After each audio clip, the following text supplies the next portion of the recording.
kelima, hari ini kita akan membahas tentang tinjauan pustaka yang itu akan dituliskan di bab 2 dan di draft proposal sebagai tugas gitu ya. Bahan materi ini ada di PPT ke-6 ya. Sama nanti kita bahas draft tugas. Jadi pertemuan hari ini, pertemuan kelima bahas tugas keempat ya kalau nggak salah ya. Kelima minggu depan tentang isian metode. Kemudian terakhir pertemuan ketujuh saya akan mereview semua tugas 1 sampai selesai. Kita pertemuan ketujuh tidak ada materi, artinya nanti siapa saja yang sudah selesai silakan share gitu ya.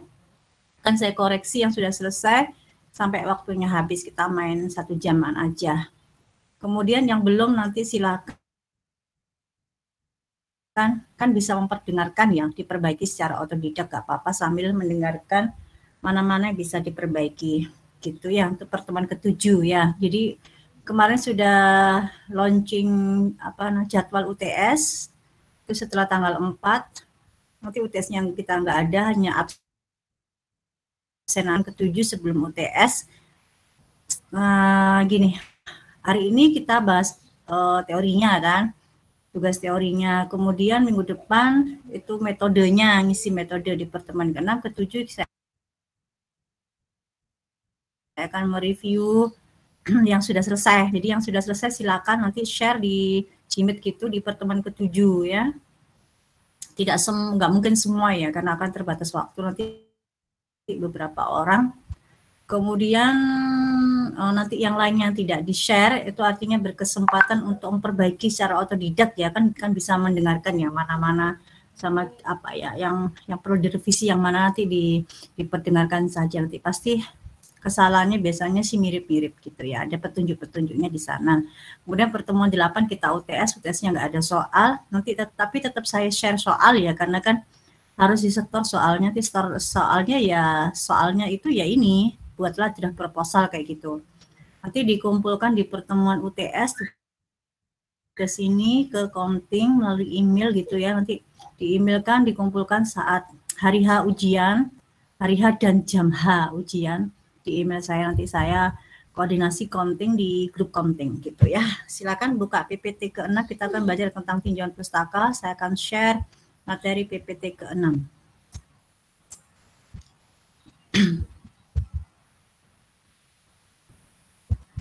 Kalau di PPT itu kita belajar tentang tinjauan teori. Kalau di panduan skripsi itu ada di bab 2.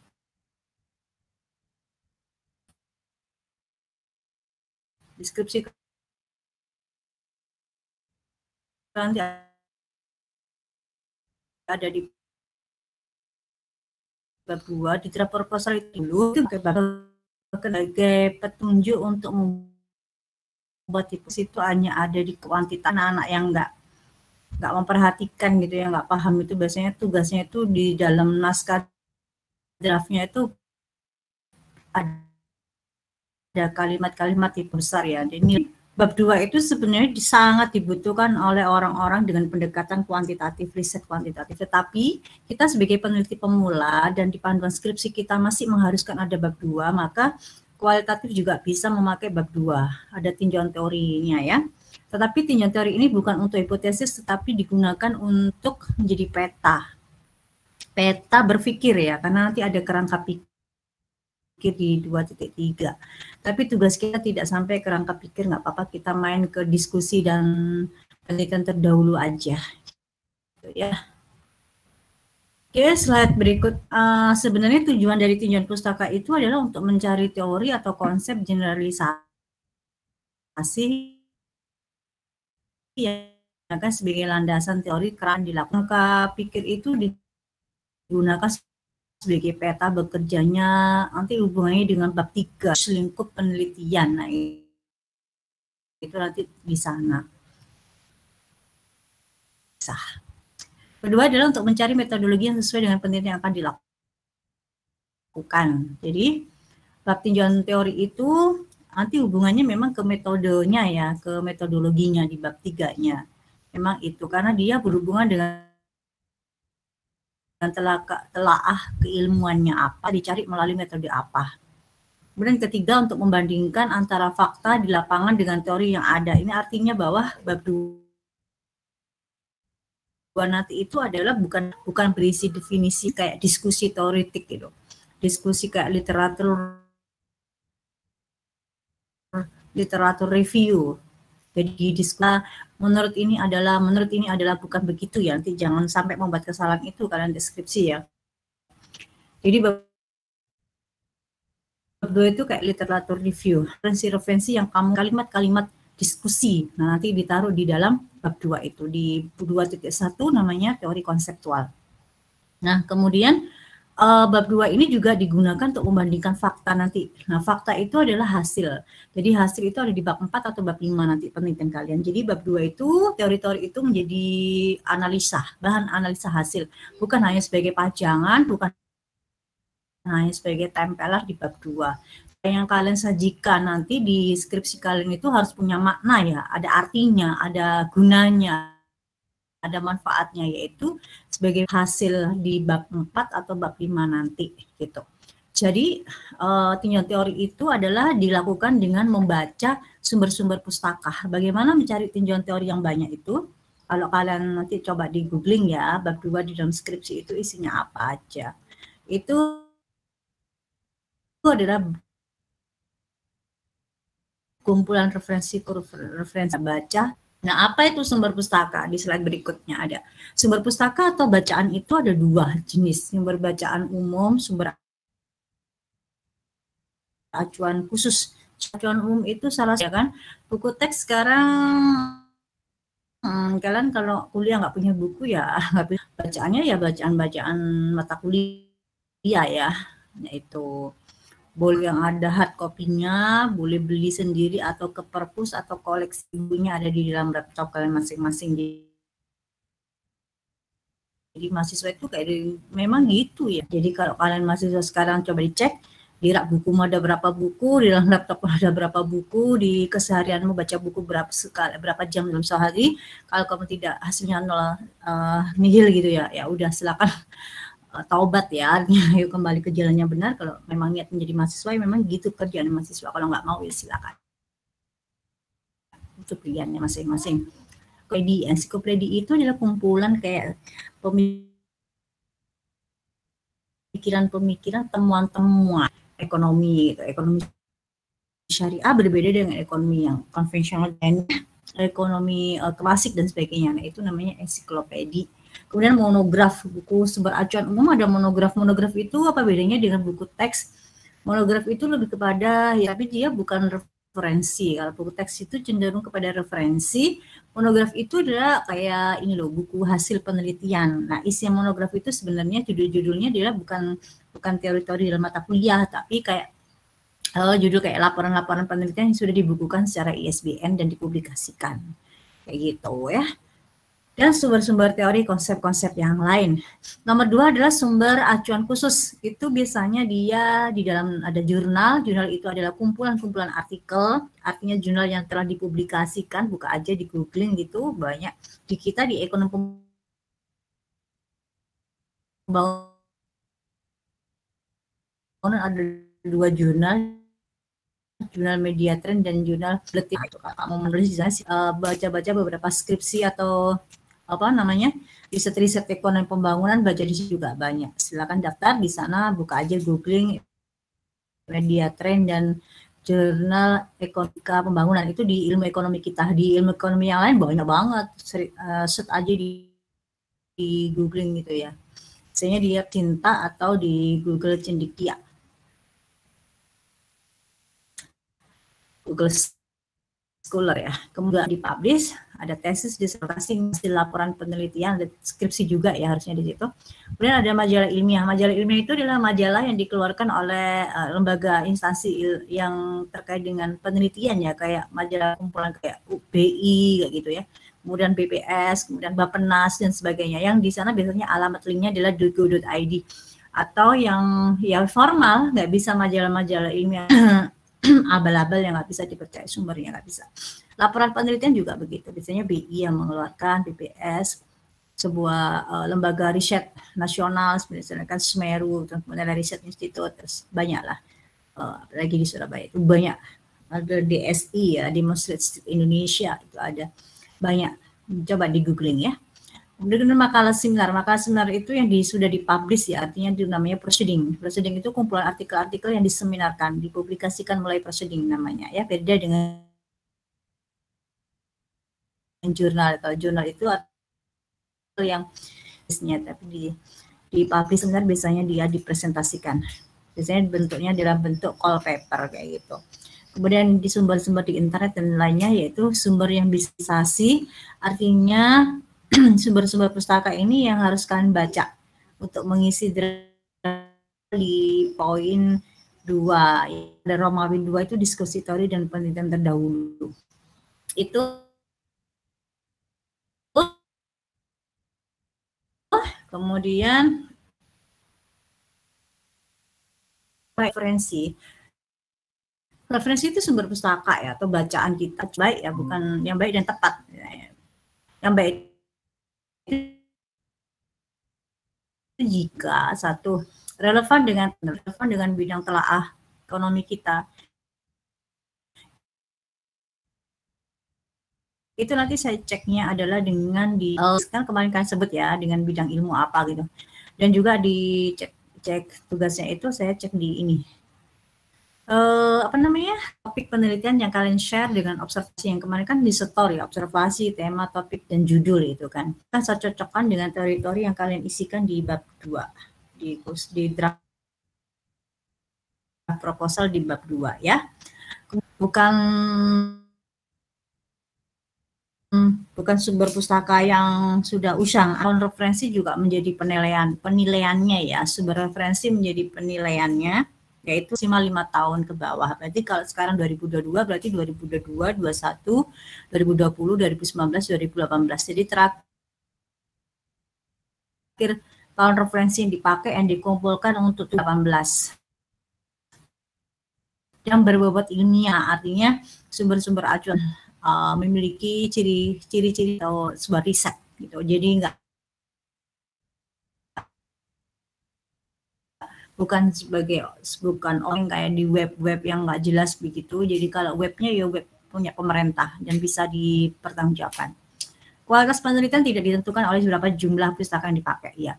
Kenapa? Karena yang dicari itu bukan jumlah referensinya harus 100, harus 150 bukan, tapi kualitas referensi yang dipakai itu apakah sesuai dengan tema topik penelitian atau tidak. Konsep yang dicari yang disajikan di dalam draft proposal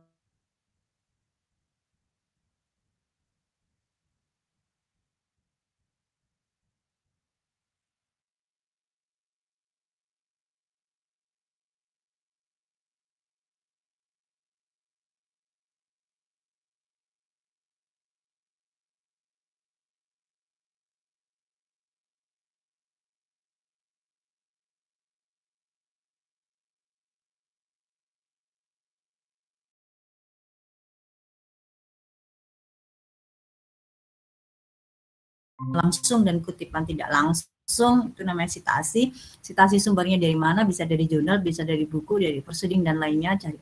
Di situ saya sarankan nanti kalau skripsi pakai aplikasi Mendeley. Jadi sekarang belajarlah aplikasi Mendeley, googling aja di YouTube banyak banget. Mendeley para pemula banyak banget. Mendeley itu adalah sebuah aplikasi untuk menggunakan referensi dan sitasi dalam naskah.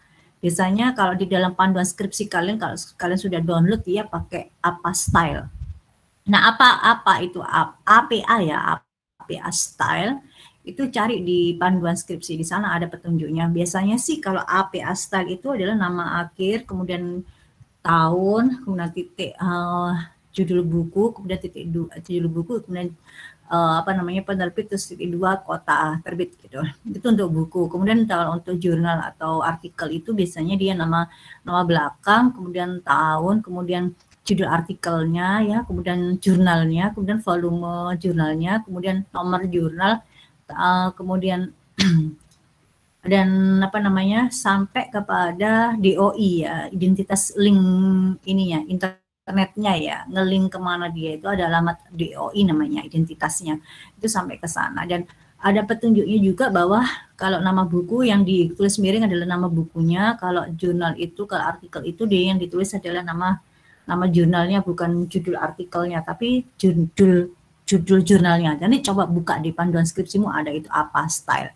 Biasanya bisa pakai apa style atau American style. Biasanya paling banyak adalah APA style. Apa itu? Coba buka ya nanti ya. Kemudian peneliti hendaknya menghindari praktek plagiasi ya. Jadi plagiasi itu adalah mencontoh ide atau copy paste kalimat-kalimat orang lain. Biasanya dia lebih dari 20% ya. Kemudian bagaimana agar aman plagiasi ya? Nanti dicek plagiasi ya, kalau skripsi ada alat aplikasinya di fakultas itu dia tidak boleh lebih dari 30%. Kalau lebih dari 30% nggak boleh ikut ujian dan nggak lulus gitu. Ya, itu namanya plagiasi. Biasanya pakai metode similarity ya, kesamaan kalimat. Nanti belajarlah ada aplikasi namanya aplikasi paraphrase ya. Itu belajar ke anak sastra Indonesia biasanya dipakai untuk itu. Itu ada aplikasi paraphrase. Kalau mau pengen tahu ya belajar ada di YouTube banyak. Download aja aplikasinya gitu. Ya, perlu diingat adalah tidak semua sumber bacaan dapat dijadikan acuan penelitian. Iya, kenapa? Karena ya harus sesuai dengan tema topik kita aja. Nggak semua sumber bacaan atau referensi itu dipakai. Yang sesuai dengan keilmuan kita aja, ekonomi pembangunan. Ekonomi pembangunan itu apa aja? Saran saya buka siakat ya, mata kuliah kita apa aja, ya sudah itulah lingkup ilmu kita. Begitu, maka akan saya share kemudian adalah di draft proposal yang harus dikerjakan terkait dengan bab 2. Saya buka dulu, silakan buka. Oke, kalau sudah buka silakan buka di Romawi 2 di bawah manfaat penelitian itu ada diskusi teoritis dan penelitian terdahulu. Jadi itu isinya teori-teori konsep yang dipakai untuk mentelaah atau menganalisis pertanyaan-pertanyaan penelitian kita. Misalkan punya saya kan tentang principal agent, berarti teori-teori konsep principal agent yang ada di dalam bidang ekonomi kelembagaan. Nah, yang dalam bidang kajian apa gitu kan? Ekonomi apa gitu. Berarti lihat lagi di manfaat teoritis. Nanti saya ceknya itu di manfaat teoritis. Kalau itu nggak sama berarti itu salah ya. Misalkan kamu tentang eksternalitas. Manfaat teoritismu kamu sebut di sana sebagai ilmu pengembangan ilmu SDAL misalnya. Tetapi di dalam diskusi teoritismu misalkan konsep nomor 1 adalah konsep eksternalitas dalam kajian ekonomi mikro. Misalkan kan berbeda mikro dan SDAL. Maka dia salah. Ya 0 untuk bab 2 gitu kan. Nah isiannya baru yang isiannya misalkan ini principal agent teori pada kajian ekonomi kelembagaan 1-2. Ini adalah masih contoh ya. Ini adalah referensi teoritisnya menurut Blase dan Glakan. Nah ini tadi dinamakan citasi tadi Blase dan Glakan. Nanti pakai Mendeley kalau sudah di dalam naskah skripsi. Kalau tugasnya nggak apa-apa, nggak usah gitu ya. Sumber-sumber referensinya dicantumkan. Semakin banyak sumbernya semakin bagus dong. Artinya 5 tahun ke belakang ya. Jadi tahun 2018 yang paling terakhir. Nanti kalau ada tahun lama ya mohon maaf saya akan salahkan mengurangi nilaimu ya. Kecuali itu adalah tahun buku terbit yang itu nggak ada terbarunya gitu. Edisi terbarunya nggak ada ya. Tapi kan saya nggak mungkin kamu tuh baca. Nggak mungkin buku itu nggak ada seri terbaru tuh kayak nggak mungkin. Jarang banget. Biasanya banyak dikembangkan, apalagi kalau buku-buku itu buku-buku yang bagus sehingga dia pasti cetak ulang begitu seterusnya, apalagi hasil penelitian orang lain. Hasil penelitian orang lain itu berarti dia ya 2018 paling terakhir.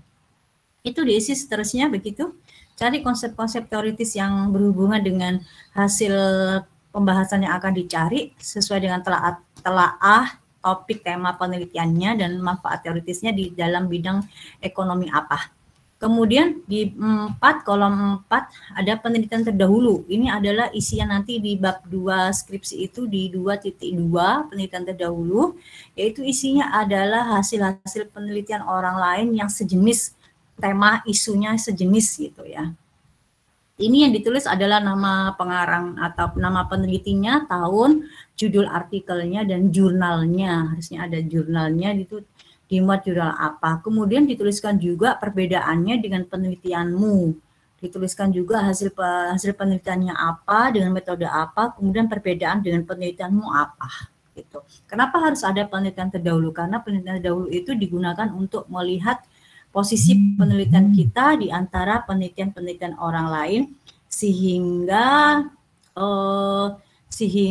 kita memiliki perbedaan penelitian dengan yang lain. Kalau pernah diteliti orang lain ya nggak bisa. Nah itu namanya plagiasi ya, nggak bisa meneliti yang sudah diteliti orang lain. Nah penelitian terdahulu itu penting untuk melihat posisi penelitian kita, bagaimana posisinya, sama enggak, perbedaannya letaknya di mana, dan sebagainya. Bukan hanya letak lokasi ya, letak lokasi itu nggak bisa dipakai biasanya, tapi keunikan penelitian itu sudut pandangnya apa. Nah, perbedaan itu bisa dipakai. Itu aja untuk tugasnya, kita nggak main di kerangka pikir, karena kerangka pikir itu kemarin sesuai dengan pengalaman saya diterangkan secara online, nggak banyak yang nggak nyambung. Itu biar nanti jadi tanggung jawab dosen pembimbingmu aja. Jadi untuk tugas ini adalah mencari konsep teoritis di kolom bawah manfaat penelitian, yaitu diskusi teoritis dan penelitian terdahulu. Jadi harus mencari konsep-konsep teori yang dipakai untuk menjawab pertanyaan-pertanyaan penelitian dan membaca referensi yang terkait sesuai dengan telaah ilmunya. Kemudian mencari riset-riset terdahulu yang di dalam kolom penelitian terdahulu. Silakan berdiskusi dengan temannya. Saya akhiri. Assalamualaikum warahmatullahi wabarakatuh. Saya izin live. Waalaikumsalam.